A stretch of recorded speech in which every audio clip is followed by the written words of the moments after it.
ได้ให้เชิญเรามาแนะนำตัวว่า EEC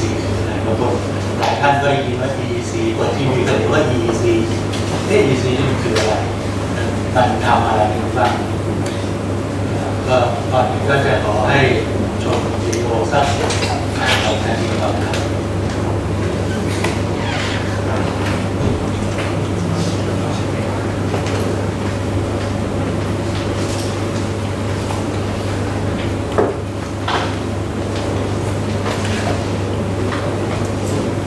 วิดีโอตัวนี้เป็นล่าสุดที่เพิ่งนำเสนอครม.ชุดใหม่ไปเมื่อวานนี้นะครับ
EEC ของเราที่เริ่มทำงานมาได้2 ปีนี้เราทำ2 ปีทำวิดีโอขึ้นมาว่าที่ผ่านมา2 ปีเราทำอะไรกันบ้าง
ในระหว่างรอ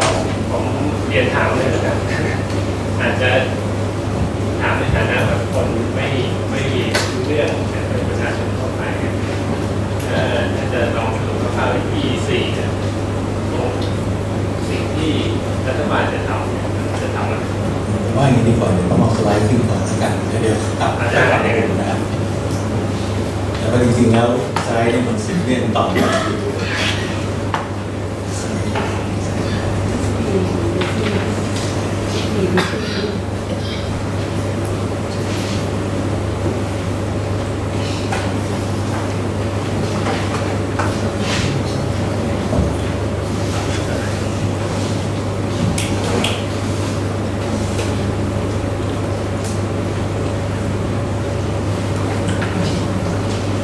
คือหัวข้อที่ได้รับมอบหมายก็คือเรื่องของอนาคต EEC และอนาคตประเทศไทยนะครับในภูมิภาคอาเซียนเนี่ยเอเชียของเราเนี่ยมันเป็นภูมิภาคที่ท่านดร.จุฬานะครับวิทยากรหลายท่านได้เรียนไปแล้วว่ามันเติบโตเร็วที่สุดนะครับมีการลงทุนมากที่สุดนะครับมีการเจริญเติบโตใน GDP สูงสุดในโลกนะครับปริมาณจำนวนคนในภูมิภาคอาเซียนรวมทั้งอินเดียทั้งจีนด้วยเนี่ยตกอยู่ประมาณ 3,500 ล้านคน GDP เป็น 32% ของ GDP โลกนะครับอันนี้เป็นภาพรวมก่อนนะครับประเทศไทยเราเป็นศูนย์กลางนะครับอันนี้ทุกท่านคงทราบแล้วว่าเราอยู่ในภูมิภาคที่เหมาะสมเป็นที่เป็น paradise นะครับทรัพยากรต่างๆโลเคชั่นต่างๆเพื่อทุกอย่างนะฮะให้ประเทศไทยเป็นศูนย์กลางของโลกนะครับไม่ว่าจะจากทางเหนือจากจีนมาถึงอินเดียจากเวียดนามมาถึงพม่าจากCLMV ทั้งหมดเนี่ยมันผ่านประเทศไทยทั้งนั้นนะในพิซซ่าได้ยินนะครับสมัครโครงการ EEC เป็นโครงการที่อยู่ภายใต้นโยบาย Thailand 4.0 นะครับซึ่งนโยบาย Thailand 4.0 เนี่ยก็เป็นนโยบายของรัฐบาลที่มุ่งหวังให้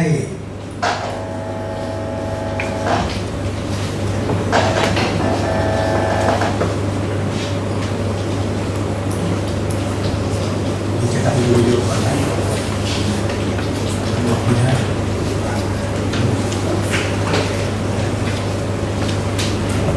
ก็คือความตั้งใจของรัฐบาลในเรื่องของนโยบาย Thailand 4.0 ก็คือต้องการให้ยกระดับประเทศไทยเนี่ยให้มีสภาพความเป็นอยู่ที่ดีขึ้นนะครับแล้วก็เปลี่ยนผ่านจากประเทศรายได้ปานกลางไปสู่ประเทศที่มีรายได้สูงนะแล้วก็การจะดำเนินงานอย่างนี้ได้เนี่ยมันต้องใช้เทคโนโลยีที่ทันสมัยใช้นวัตกรรมที่ใหม่มาช่วยในการดำเนินการนะครับ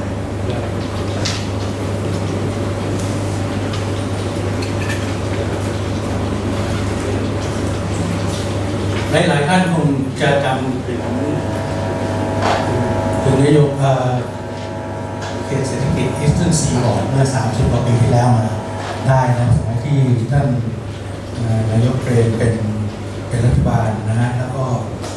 มีคำขวัญยื่นช่วงชัชวาลต่างๆนะครับคือตอนนั้นเนี่ยมันไอ้ Eastern Seaboard มันเกิดจากแผนพัฒนาเศรษฐกิจฉบับที่ 5 ปี 2525 ถึง 2529 รัฐบาลก็มีแนวคิดว่า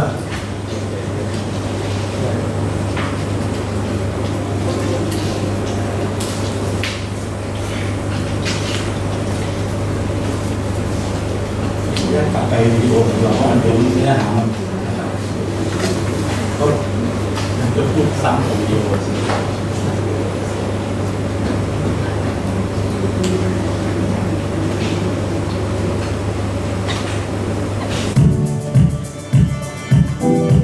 ประเทศไทยตั้งอยู่ใจกลางทวีปเอเชียซึ่งมีประชากร 3,500 ล้านคน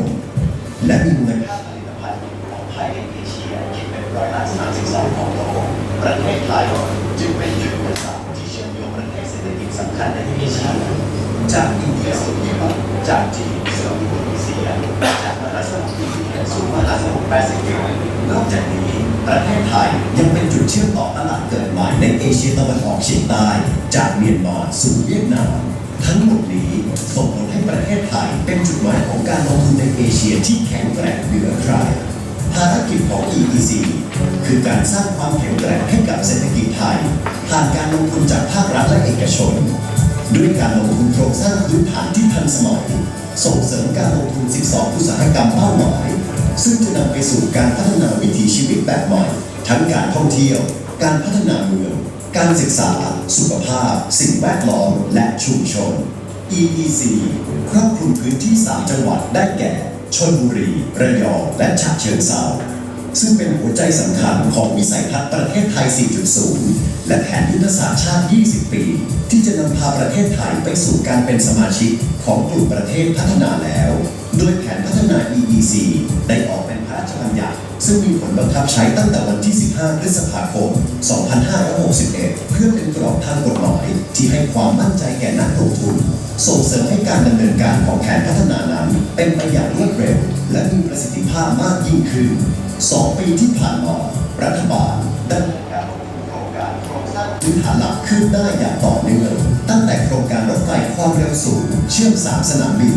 ท่าอากาศยานนานาชาติอุตภเปาศูนย์ซ่อมบำรุงอากาศยานและท่าเรือมาบตาพุธและแหลมฉบังระยะที่ 3 นอกจากนี้การลงทุนใน 12 อุตสาหกรรมกลุ่มเป้าหมายได้ผลดีกว่าที่คาดการไว้โดยมีมูลค่าการขอรับการส่งเสริมการลงทุนในพื้นที่ EEC เพิ่มขึ้นทุกปีจากมูลค่ากว่า 190,000 ล้านบาทในปี 2559 เพิ่มขึ้นเป็นกว่า 310,000 ล้านบาทในปี 2560 และเพิ่มขึ้นเป็นกว่า 670,000 ล้านบาทในปี 2561 ซึ่งเป็นส่วนหนึ่งที่ทำให้ GDP เพิ่มขึ้นจากร้อยละ 0.9 เป็นร้อยละ 4.2 ในปี 2561 นอกจากนี้ยังได้มีการยกระดับการลงทุนใหม่ใน5อุตสาหกรรมเดิมที่มีศักยภาพสูงได้แก่อุตสาหกรรมยานยนต์สมัยใหม่อุตสาหกรรมอิเล็กทรอนิกส์อัจฉริยะอุตสาหกรรมการเกษตรและเทคโนโลยีชีวภาพอุตสาหกรรมการแปรรูปอาหารและอุตสาหกรรมการท่องเที่ยวกลุ่มรายได้ดีและการท่องเที่ยวเชิงสุขภาพและเพิ่ม7อุตสาหกรรมใหม่อันได้แก่อุตสาหกรรมหุ่นยนต์อุตสาหกรรมการบินและโลจิสติกส์อุตสาหกรรมเชื้อเพลิงชีวภาพและเคมีชีวภาพอุตสาหกรรมการแพทย์และสุขภาพครบวงจรอุตสาหกรรมดิจิทัลอุตสาหกรรมการป้องกันประเทศและอุตสาหกรรมการพัฒนาบุคลากรและการศึกษาเพื่อให้ประเทศไทยมีการเติบโตทางเศรษฐกิจอย่างยั่งยืนอีกทั้งยังมีการพัฒนาพื้นที่พิเศษเพื่อเพิ่มศักยภาพทางเทคโนโลยีเขตนวัตกรรมระเบียงเศรษฐกิจภาคตะวันออกหรือ EECI ซึ่งเป็นระบบนิเวศนวัตกรรมครบวงจรเพื่อรองรับการลงทุนวิจัยตลอดจนเตรียมกำลังคนในอุตสาหกรรมเป้าหมายของประเทศด้วยความร่วมมือระหว่างภาครัฐเอกชนและสถาบันการศึกษาและชุมชนและเขตส่งเสริมเศรษฐกิจพิเศษอุตสาหกรรมและนวัตกรรมดิจิทัลหรือ EECD ซึ่งเป็นศูนย์กลางการลงทุนและพัฒนากำลังคนด้านดิจิทัลเพื่อขับเคลื่อนประเทศไทยสู่การเป็นดิจิทัลอินโนเวชั่นฮับของอาเซียน EEC ผนึกกำลังทุกภาคส่วนในการพัฒนาศักยภาพมนุษย์ร่วมกับกระทรวงศึกษาธิการกระทรวงแรงงานกระทรวงวิทยาศาสตร์กระทรวงดิจิทัล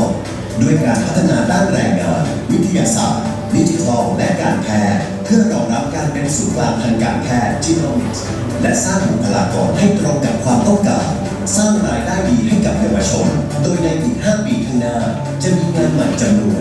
400,000 กว่าอัตราเกิดขึ้นในเขตพัฒนาพิเศษภาคตะวันออกซึ่งจะเป็นการสร้างงานที่มีคุณภาพให้เยาวชนไทยในอนาคต EEC ได้วางแนวทางการพัฒนาเมืองใหม่อัจฉริยะหรือ Smart City ภายใต้แนวคิด Better Living Splendid Lifestyle ตามมาตรฐานสากลและจะเร่งทำให้เป็นรูปธรรมแผนพัฒนาสิ่งแวดล้อมเป็นส่วนสำคัญในการพัฒนาอย่างยั่งยืนของ Smart City เพื่อให้ EEC เป็นพื้นที่ที่มีการเติบโตแต่เป็นมิตรต่อสิ่งแวดล้อมและชุมชนโดยรัฐบาลร่วมกับภาคเอกชนได้ใช้งบประมาณกว่า 13,000 ล้านบาทใน 86 โครงการเพื่อก่อให้เกิดความมั่นใจสมดุลและยั่งยืนและ EEC ได้มีการร่างแผนผังการพัฒนาเขตพัฒนาพิเศษภาคตะวันออกโดยการกระจายทรัพยากรที่ดินอย่างสมดุลและรักษาทรัพยากรธรรมชาติควบคู่ไปพร้อมกันช่วงระยะเวลา 2 ปีที่ผ่านมารัฐบาลใช้ EEC สร้างฐานการลงทุนขนาดใหญ่เพื่อเปิดประตูเศรษฐกิจด้วยความร่วมมือกับหน่วยงานต่างๆทั้งในและต่างประเทศทำให้ประเทศไทยกลายเป็นศูนย์กลางความสำคัญทางเศรษฐกิจของเอเชีย MOU ความร่วมมือของ EEC ระหว่างหน่วยงานทั้งในและต่างประเทศมีความร่วมมือในอุตสาหกรรมด้านต่างๆครบทุกมิติ EEC จึงเป็นกรณีตัวอย่างของโครงการร่วมลงทุนระหว่างจีนและญี่ปุ่น EEC ยังคงขับเคลื่อนต่อไปเพื่อให้คนไทยหลุดจากกับดักรายได้ปานกลางและกลายเป็นประเทศที่พัฒนาแล้วอย่างเต็มภาคภูมิ EEC เพื่อประโยชน์ของคนไทยทุกคน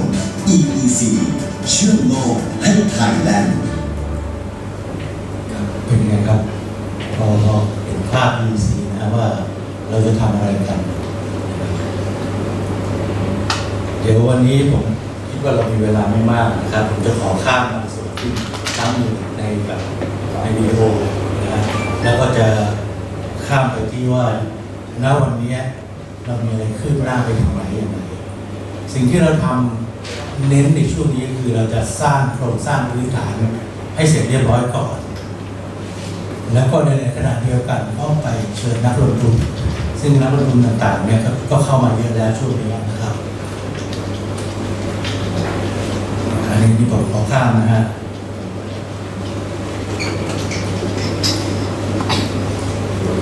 โครงการ EEC เนี่ยก็จะเป็นโครงการที่ผมเรียนให้ทุกท่านทราบแล้วว่าจะเป็นการต่อยอดจากEastern Seaboard เดิมซึ่งมีพื้นฐานทางเทคโนโลยีทางด้านอุตสาหกรรมส่วนหนึ่งแล้วนะครับแล้วก็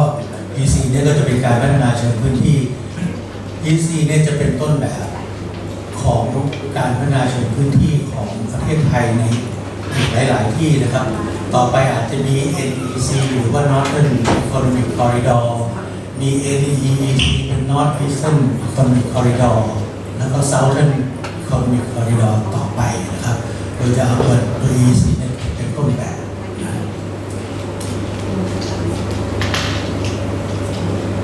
เป้าหมายหลักของ EEC นั้นผมขออนุญาตให้ไปดูในสไลด์เองนะครับพื้นที่EEC ก็ประกอบด้วย3จังหวัดก็คือฉะเชิงเทราชลบุรีและระยองนะครับแผนพัฒนาของ EEC ก็ประกอบด้วยแผน8แผนนะครับก็เป็นแผนภาพรวมเพื่อการพัฒนาแผนการพัฒนาโครงสร้างพื้นฐานแผนปฏิบัติการพัฒนาและส่งเสริมการท่องเที่ยวซึ่งทางท่านนายกได้พูดถึงเรื่องท่องเที่ยวไว้ทาง EEC ก็ทำอยู่ครับตอนนี้นะครับในเรื่องท่องเที่ยวเชิงคุณภาพสูงนะครับมีการจะสร้างสตอรี่เนี่ยที่ว่าเนี่ยนะครับแล้วก็เรื่องของการพัฒนาบุคลากรซึ่งเป็นเรื่องสำคัญที่สุดนะครับเราพัฒนาโครงสร้างพื้นฐานและพัฒนาอะไรต่างๆแต่ว่าเราไม่มีคนเนี่ยก็เป็นเรื่องที่ไปต่อไม่ได้นะฮะแล้วก็เรื่องของดิจิตอลเรื่อง one stop service EC เนี่ยจะทำ one stop service แบบที่ไม่มีออฟฟิศคือทำในคลาวด์นะครับจะเป็นที่แรกที่ทำนะครับเรื่องของการใช้ที่ดินในภาพรวมแผนผังเมืองของ3จังหวัดทางตะวันออกเพิ่งได้รับการอนุมัติจากคณะกรรมการ EC เมื่อวานนี้เองนะครับต่อไปก็จะเข้าครม.แผนผังเมืองก็จะประกอบด้วยเรื่องสาธารณสุขเรื่องเกษตรเรื่องอะไรต่างๆครบถ้วนนะครับไม่ได้ทำเพื่อนักลงทุนจ่ายค่าอย่างเดียวชาวบ้านประชาชนเขต EC ทั้งหมดรวมทั้งบริษัทเล็กน้อยเป็น SME เนี่ยก็จะได้รับตรงนี้ด้วยนะครับอันนี้ก็เป็นการลงทุนในอุตสาหกรรมของ EC นะครับก็จะเป็นในด้านเชิงนวัตกรรมมากขึ้นขับเคลื่อนด้วยเทคโนโลยีแล้วก็เน้นไปสู่ภาคบริการที่มากขึ้นอันนี้ก็ถามว่าทำไมต้องเป็น EC นะขออนุญาตให้กลับไปช่วยดูอ่านเองนะครับโครงสร้างพื้นฐานสำคัญก็จะประกอบด้วยสนามบินอุตภาวและเมืองการบินภาคตะวันออกคือในประเทศไทยในการสร้างสนามบินที่ผ่านมาไม่ว่าจะเป็นตอนนี้เราคงไม่พูดถึงว่ามันเกือบ100 ปีแล้วส่วนที่ผ่านมาเนี่ยเราก็สร้างแต่สนามบินเราไม่ได้เคยคิดจะสร้างเมืองในสนามบินและเมืองรอบๆสนามบินตอนที่เราทำสุวรรณภูมิมีการคิดเหมือนกันแต่ว่าไม่ได้ทำครั้งนี้จะเป็นครั้งแรกที่สร้างสนามบินแล้วจะสร้างเมืองการบินด้วยแล้วต่อจากเมืองการบินแล้วก็จะขยายไปเป็นมหานครการบินซึ่งครอบคลุมพื้นที่ใน60 กิโลเมตรรอบสนามบินนะครับแล้วก็มีการทำรถไฟความเร็วสูงเชื่อมสนามบินดอนเมืองสุวรรณภูมิแล้วก็อุตภาวเราไม่คิดว่าสนามบินอุตภาวเนี่ยจะ stand alone เราจะจัดให้ทั้ง3สนามบินไม่ว่าจะเป็นดอนเมืองสุวรรณภูมิอุตภาวเนี่ยเป็นระบบสนามบินกรุงเทพดังนั้นการที่ระบบสนามบินกรุงเทพเนี่ยมันจะเชื่อมต่อกันได้เนี่ยรถไฟความเร็วสูงเนี่ยเป็นตัวแปรที่สำคัญนะครับนอกจากนั้นก็จะมีรถไฟทางคู่เชื่อมท่าเรือต่างๆอันนี้ก็เป็นอุตสาหกรรมใหม่และอุตสาหกรรมเก่าที่เราจะทำและทำไปแล้วก็มีนะฮะคราวนี้มาดูความก้าวหน้า นะครับว่าณวันนี้โครงการต่างๆที่เป็นสร้างพื้นฐานเนี่ยได้ดำเนินการไปถึงไหนแล้วบ้างนะครับอันแรกโครงการรถไฟความเร็วสูงเชื่อม3 สนามบินอย่างที่ผมเรียนนะครับหน่วยงานเจ้าของโครงการก็คือการรถไฟแห่งประเทศไทย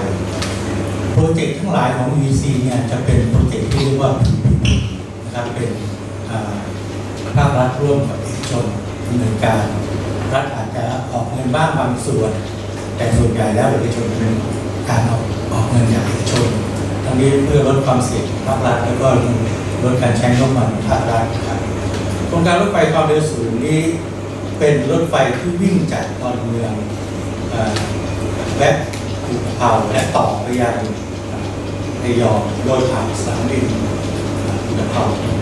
ความเร็วก็ช่วงแรกก็อยู่ที่จากดอนเมืองมาสู่สุวรรณภูมิประมาณ160 กิโลเมตรต่อชั่วโมงและใช้พื้นฐานของแอร์พอร์ตเดลิงเดิมนะครับต่อจากสุวรรณภูมิเราก็จะสร้างใหม่เป็นโครงสร้างความเร็วสูงความเร็วประมาณ250 กิโลเมตรต่อชั่วโมงเพราะนั้นจากสุวรรณภูมิไปอุตภาวไม่ถึงชั่วโมงนะครับผู้โดยสารที่ลงจากสุวรรณภูมิจะไปเที่ยวต่อพัทยาไปเที่ยวระยองก็ขึ้นรถไฟนี้ได้เช่นกันนะครับแล้วก็มีแผนที่จะต่อรถไฟขนาดเบาไปที่จังหวัดตราดอีกด้วยนะครับขณะนี้เราให้สัมปทานแก่ผู้ที่จะมาบริหารนี้50 ปีคือช่วงก่อสร้างรวมทั้งตัวมีอายุ50 ปีส่วนหลังจาก50 ปีแล้วจะต่อยนะฮะผมไม่ทราบเพราะผมคงไม่อยู่แล้วนะฮะในจะเปิดบริการภายในปี 2560 ขณะนี้เงินลงทุนทั้งหมดประมาณ180,000 ล้านนะครับเป็นส่วนรัฐ110,000แล้วก็เอกชน63,000แต่ว่าเอกชนให้ผลประโยชน์ตอบแทนอีกที่หลังนะครับเพราะว่าเอกชนลงทุนน้อยเพราะว่าโครงสร้างเดิมมีอยู่แล้วส่วนหนึ่งนะครับที่เป็นของแอร์พอร์ตเดลิงกลุ่มที่ประมูลได้ก็คือที่ท่านได้ทราบกลุ่ม CPH บริษัทเรือเจริญโภคภัณฑ์ขณะนี้กำลังอยู่ระหว่างรอเซ็นสัญญาติดปัญหาอยู่นิดนึงในเรื่องของการที่เราจะเวรคืนที่ดินนะครับเพราะว่ามันมีที่ดินอยู่2 ส่วนที่ดอนเมืองที่เป็นของการรถไฟเองเนี่ยแต่มีผู้รู้เข้ามาประมาณ800 ไร่กำลังเจรจาอยู่ว่าจะชดเชยนะครับคิดว่าภายใน2 ปีนี้คงจะทำเรื่องเวรคืนจบส่วนที่ดินที่ฉะเชิงเทราเนี่ยก็มีชาวบ้านรู้เข้ามาอีกประมาณ200 ไร่เหมือนกันก็เจรจาอยู่ว่าเราจะจ่ายค่าชดเชยประมาณ200 ล้านบาทนะครับเมื่อตรงนี้จบก็คิดว่าก็จะมีการเซ็นสัญญาแล้วก็จะเริ่มก่อสร้างได้ในต้นปีหรือกลางปีหน้านะครับก็จะเป็นโครงสร้างพื้นฐานแรกที่สำเร็จนะครับถัดไปนะครับเรื่องการบินและสนามบินอุตภาวจริงๆแล้วสนามบินอุตภาวเนี่ยไม่ใช่สนามบินเกิดใหม่เป็นสนามบินที่มีอยู่แล้วเป็นของกองทัพเรือนะครับซึ่งกองทัพเรือก็บริหารโดยใช้ลักษณะกองทุนก็มีรันเวย์ที่1อยู่แล้วรันเวย์ของสนามบินอุตภาวจะมีความยาวประมาณ 3,500 เมตรซึ่งเครื่องบิน A380 ลงได้นะฮะความยาวความกว้างก็60 เมตรสิ่งที่รัฐบาลจะสร้างให้ก็คือรันเวย์ที่2นะครับรันเวย์ที่2เนี่ยก็จะมีขนาดเท่ากับรันเวย์ที่1ห่างออกมาจากรันเวย์ที่1เนี่ยประมาณ 1,100 เมตรซึ่งสามารถจะขึ้นลงโดยอิสระนะครับจริงๆแล้วตรงนี้เราไม่อยากได้แค่ 1,100 เมตรหรอกนะครับเพราะว่าปัญหาคือเรามีภูเขาอยู่บริเวณนี้นะครับเป็นภูเขาสูงประมาณสัก800 เมตรนะครับชื่อเขาโปร่งตะแบกเดิมทีเดียวเราก็คิดว่าเราจะตัดเขาเพราะเราคิดว่าเป็นเขาหินปูน ปีเดียวคงจบปรากฏว่านี่เป็นแกรนิตนะครับคงใช้เวลาประมาณ15 ปีแล้วคงรองไม่ไหวเพราะฉะนั้นก็ได้ขอร้องทางแคทแล้วก็ทางแอโรไทยเนี่ยมาช่วยพิจารณาดูว่าเราจะจัดรันเวย์ที่2ระยะห่างเท่าไหร่ดีก็ต้องขอบคุณทางแคทแล้วก็ทางแอโรไทยส่วนที่ได้ช่วยทำให้ตรงนี้สำเร็จขึ้นมาก็สรุปว่าเราก็ย้ายรันเวย์มาที่ 1,140 เมตรนะครับตอนนี้อยู่ระหว่างออกแบบรันเวย์นะครับส่วนที่2ที่รัฐบาลจะสร้างให้ก็คือศูนย์ซ่อมบำรุงอากาศยานของการบินไทยที่ทำจอยเวนเจอร์กับแอร์บัสนะครับโดยเดี๋ยวจะมีรายละเอียดต่อไปนะครับส่วนที่3คือสถาบันการบินพลเรือนเป็นโรงเรียนฝึกช่างอากาศยานนะครับเจ้าของโปรเจกต์ก็คือสถาบันการบินพลเรือนอันนี้เป็นงบประมาณของสถาบันการบินพลเรือนเองที่เหลือก็จะเป็นพวก utility ต่างๆไม่ว่าจะเป็นน้ำประปาไฟฟ้านะฮะบริการเติมน้ำมันในเครื่องบินนะครับ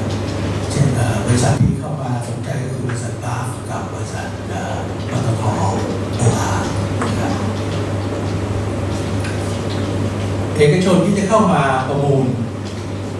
ก็จะต้องสร้างเทอร์มินอลที่3ซึ่งรูปแบบตามนี้เราเป็นไกด์ไลน์เท่านั้นเราเปิดโอกาสให้เอกชนที่เข้ามาประมูลเนี่ยเสนอรูปแบบสนามบินรวมทั้งการออกแบบภายในต่างๆการจัดวางเลเยอร์ของพื้นที่ต่างๆได้เองนะครับดังนั้นสิ่งถัดไปที่เอกชนจะสร้างก็คือสถานีรถไฟความเร็วสูงที่จะเข้ามานะครับในเอกชนที่ได้ประมูลความเร็วสูงได้เนี่ยก็จะเข้ามาที่ในสนามบินทางผู้ประมูลสนามบินได้ก็จะสร้างสถานีรถไฟให้นะครับแล้วก็จะมีเรื่องคาร์โก้เทอร์มินอลคาร์โก้วิลเลจเป็นคอมเมอร์เชียลเกตเวย์นะฮะเป็นเรื่องของฟรีโซนอะไรต่างๆที่ทางนาทีนะครับเจ้าของโครงการนี้ก็คือกองทัพเรือเนื่องจากว่าเราไปขอที่กองทัพเรือใช้ตัดสนามบินเข้ามา 6,500 ไร่นะครับก็เลยก็ให้กองทัพเรือเขาเพราะว่าที่ของอุตภาวในกองทัพเรือก็ถือว่าเป็นที่ที่เสด็จเตี่ยพระราชทานไว้ให้เขาสู้แต่เขาสู้ไม่ได้ก็เลยต้องตัดมา 6,500 ไร่ให้เราเพราะฉะนั้นเราก็เลยให้กองทัพเรือเป็นเจ้าของโครงการดำเนินการก่อสร้างดำเนินการอิมพลิเมนต์ทั้งหมดแต่หลังจากก่อสร้างเสร็จแล้วอย่างที่ท่านจุฬาว่าก็ต้องกลับมาเป็นผู้บริหารที่มาจากการประมูลได้นะครับลักษณะโครงการก็เป็น PPP เช่นเดียวกันนะครับเมื่อสร้างเต็มเฟสแล้วเนี่ยจะรองรับผู้โดยสาร60 ล้านคนตอนนี้ทั้งดอนเมืองและสุวรรณภูมิล้นแล้วครับดอนเมืองขยายไม่ได้สุวรรณภูมิก็ขยายไม่ทันคนก็จะพุ่งขึ้นถึง100 ล้านแล้วให้คนที่ล้นมายังไงเราก็ต้องสร้างคุณภาพอยู่ดีถึงไม่มีนะครับระยะเวลาร่วมทุนก็ประมาณ50 ปีเหมือนกันนะครับจะสร้างเสร็จภายในปี2566เงินลงทุน290,000 ล้านนะครับมีบริษัทที่เข้าประมูลอยู่3 กลุ่มแรกเรียกว่ากลุ่ม BBS บางกอกแอร์เวย์ BTS และก็ชิโนไทยนะครับกลุ่มที่2คือแฟนคอนโซเทียมบริษัท Property for Freight นะครับชิโนไทยแล้วก็คริสเนียเนสบริษัทแรกเนี่ยแล้วจากนิดนึงนะกลุ่มแรกเลยเขาจะเอาบริษัทนาริตะแอร์พอร์ตมาเป็นช่วยบริหารส่วนกลุ่มที่2เนี่ยก็จะเอาบริษัทจีมาจากอินเดียซึ่งบริหารสนามบิน13 สนามบินเนี่ยมาช่วยบริหารส่วนกลุ่มสุดท้ายเป็นกลุ่มธนาโฮลดิ้งซึ่งคือกลุ่ม CP กับพันธมิตรนะครับก็เอาบริษัทฟลาพอร์ตของเยอรมันมาช่วยบริหารปัญหามีอยู่นิดหนึ่งท่านคงได้ยินถามทางสื่อแล้วว่ามีการฟ้องร้องกันอยู่ เรื่องมันก็มีอยู่ว่าในวันยื่นซองประมูลบริษัท CP มายื่นช้าไป9 นาที 24 วินาทีกรรมการคัดเลือกซึ่งผมเป็นคนนั้นเป็นคนหนึ่งในนั้นด้วยก็ดูกันแล้วว่าเราคงรับไม่ได้เพราะว่าถ้าเรารับได้เนี่ยไอ้2 เจ้าต้องฟ้องเราแน่แล้ว2 เจ้าฟ้องนี่ไม่ได้ฟ้องโลกรไปฟ้อง157นะครับเราก็จะติดคุกกันนะครับเราก็เลยตกลงว่าคณะกรรมการเรียกที่มีพบตรเป็นประธานเนี่ยเขาบอกไม่รับเขาก็ไปฟ้องศาลปกครองขอคุ้มครองแต่บังเอิญว่าศาลปกครองไม่คุ้มครองแต่รับไว้พิจารณาเราก็ดำเนินการของเราต่อได้จนกว่าศาลจะมีคำสั่งหรือว่าเป็นอื่นนะครับระหว่างนี้ก็เลยต้องรอว่าศาลปกครองจะมีคำสั่งว่าอย่างไรหรือมีคำตัดสินว่าอย่างไรแต่ยังไงก็ตามเมื่อมีคำตัดสินแล้วก็จะในฐานะหน่วยงานของรัฐเราก็คงต้องอุทธรณ์ถ้าเขาชนะเราก็อุทธรณ์เราชนะเขาก็อุทธรณ์อยู่ดีเพราะฉะนั้นโครงการอาจจะล่าช้าไปบ้างนะครับแต่ว่าเราคิดว่ามันคงไปได้ไม่ลำบากนะครับถัดไปเป็นโครงการศูนย์ซ่อมบำรุงอากาศยาน GG กับแอร์บัสนะครับเราเรียกว่า GG MRO อันนี้ก็มีงานด้วยของโครงการก็คือบริษัทการบินไทยนะลักษณะโครงการเขาจะทำศูนย์ซ่อมที่เรียกว่าศูนย์ซ่อมอัจฉริยะหรือว่า Smart N9 นะฮะเดิมจริงการบินไทยมีศูนย์ซ่อมอยู่ที่อุตภาวแล้วแต่บังเอิญว่าสถานที่ตรงนั้นมันอยู่บนเทอร์มินอลที่จะสร้างใหม่พอดีเพราะฉะนั้นก็ต้องรื้อศูนย์ซ่อมเก่าของการบินไทยออกแล้วเนาะการรัฐบาลของเงินสร้าง 6,500 ล้านบาทเนี่ยให้การบินไทยเขาก็จะทำเป็นลักษณะสร้างเป็นวอลบอดี้N9ก็จะใช้เทคโนโลยีใหม่ทั้งหมดการเข้าเอาเครื่องบินเข้าซ่อมจะเป็นเครื่องบินที่เป็น new generation ทั้งหมดทั้ง380 350 777X อะไรพวกนี้ทั้งหมดนะครับวงเงินประมาณ 10,000 ล้านบาทรัฐบาลออก 6,000 ล้านนะครับคือการก่อสร้างN9ให้แล้วก็ไทยแก่บัสออกคนละ 2,000 ล้านถัดไปเป็นเรื่องของท่าเรือ F ท่าเรือ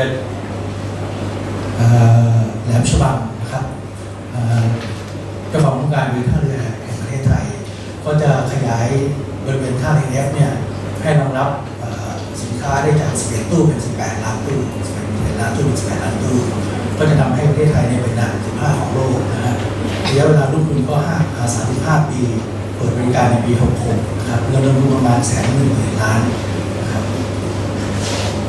ขณะนี้ก็จะมีปัญหาเรื่องของสถานปกครองเหมือนกันเนื่องจากมีบริษัทหนึ่งมีการเข้าประมูลของบริษัทหนึ่งเซ็นชื่อในสัญญาผิดที่กรรมการรับเรียกก็เลยไม่รับเขาก็เลยไปฟ้องศาลปกครองก็ไม่รับให้กลับไปทำการอุทธรณ์ให้เรียบร้อยก่อนขณะนี้การอุทธรณ์จบเมื่อวานนี้แล้วก็ยืนว่าไม่รับเขาก็จะกลับฟ้องศาลปกครองต่อนะครับอันนี้ก็คงจะใช้เวลาสักระยะหนึ่งนะครับอันสุดท้ายก็เป็นเรื่องของท่าเรือมาบตาพุธระยะที่ 3อันนี้จบแล้วครับจะเซ็นสัญญากันวันนี้นะครับโดยการนี้เจ้าของโครงการก็คือการนิคมอุตสาหกรรมแห่งประเทศไทยเป็นการพัฒนาเพื่อรับสินค้าเหลวและแก๊สกับท่าเรือแก๊สก็เวลารุ่น35 ปีเปิดในปี 68นะครับแล้วก็เงินลงทุนประมาณ50,000 ล้านนะครับก็น่าจะเซ็นสัญญากันในเร็วๆนี้พอจะมีดิจิทัลพาร์คอีกนิดนึงนะครับดิจิทัลพาร์คนี่ก็เป็นเรื่องของคสท.เป็นคนรับนะครับจะเป็นเงินศูนย์กลางการลงทุนพัฒนาด้านนวัตกรรมด้านดิจิทัลนะครับขณะนี้ก็กำลังทำมาร์เก็ตซาวดิ้งอยู่คือเปิดประมูลไปแล้ว2 ตั้งไม่มีผู้มายื่นก็เลยทำเป็นแบบวันมาร์เก็ตซาวดิ้งคิดว่าจะเปิดให้เดือนนี้นะครับก็โครงการหลักๆก็หมดแล้วนะครับสิ่งที่ผมขอเรียนนิดนึงว่าEC เนี่ยต้องเกิดแน่นอนเพราะว่า1โครงสร้างพื้นฐานนี่เกิดแน่นอน2เลยมีกฎหมายรองรับไม่ว่าที่จะเปลี่ยนรัฐบาลหรือเปลี่ยนอะไรต่างๆ กฎหมาย EC ที่เป็นภาษาก็คือผังเมืองซึ่งในระหว่างระหว่างนี้ก็จะออกเป็นกฎหมายตามกฎหมายของเมืองเป็น EC ที่มันต้องเรียนต่อแน่นอนครับไม่ว่าจะอะไรขอบคุณมากครับ